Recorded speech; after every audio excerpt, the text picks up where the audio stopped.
حیا وہ خوبصورتی ہے جو اللہ نے ایک خاتون کو دی ہے، باحیا۔ اب انسان جوانوں کو بھی انسان اگر ہوتا ہے کہ بھائی لڑکی کیسی ملنی چاہیے، لڑکی کیسی ہو، خوب باحیا ہو، حیا ہو، جس کی نگاہوں میں حیا ہو، جس کی زبان میں حیا ہو، جس کی سوچوں میں حیا ہو۔ مرد کے لیے بھی ایسے ہی ہے، مرد باحیا ہونا چاہیے، زبان کرتے وقت، بات کرتے وقت یہ نہ دیکھیں مطلب آپس میں لڑکے بیٹھے ہیں تو کوئی حدود ہی نہیں ہے گفتگو کے۔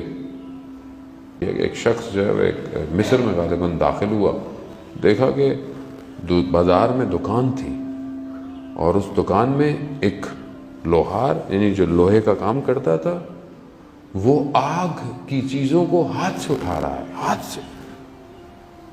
تو کہتا ہے میں نے کہا کہ یہ کوئی اولیاء ہے، یہ کوئی اوتاد ہے، اتنا ایسے ہاتھ، اس کو آگ ہی نہیں لگتی ہے۔ تو میں اس کے پاس گیا کہ میں نے بولا بھائی آپ اولیاء خدا ہیں، آپ کو بھی یہ کیسے سب؟ تو وہ رونے لگ گیا، گریہ کرنے لگ گیا، کہا کہ میں اولیاء نہیں۔ کہہ رہا مگر یہ جو خصلت ہے، یہ جو ہے، یہ اولیاء کو اللہ عطا کرتا ہے کہ اس کو آگ ہی نہیں لگ رہی ہے، وہ اندر سے کھولتی ہوئی لوہا باہر نکال رہا ہے۔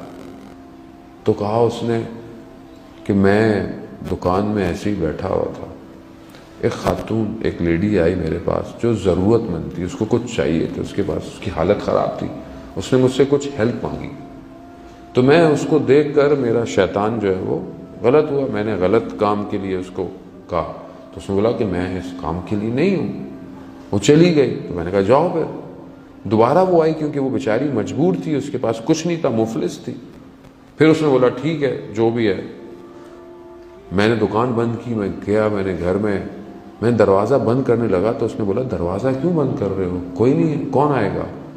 کہنے کہ شاید کوئی دیکھ نہ لے۔ کہتا یہ میں نے کہنا تھا۔ وہ خاتون لرزنے لگ گئی، لیڈی تڑپنے لگ گئی، رونے لگ گئی۔ میں نے کہا تمہیں کیا ہوا؟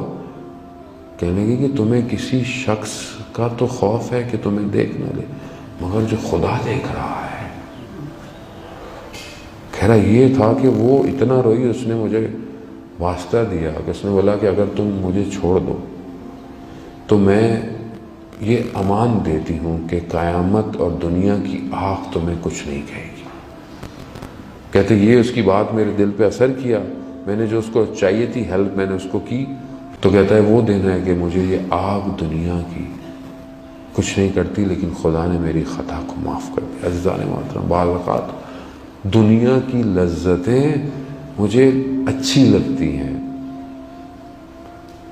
یہ اچھا کیونکہ میرا دل دنیا میں ہے اس لیے اچھا، لیکن اگر اس کی حقیقت، اس کی اوریجنلٹی میں دیکھوں تو یہ دنیا کی چیزیں لذت نہیں ہے، عذاب ہے، کیونکہ میں دیکھ نہیں سکتا ان چیزوں کو۔ خوب اگر میں چاہوں تو عزیزان محترم اپنے آپ کو بچا سکتا ہوں۔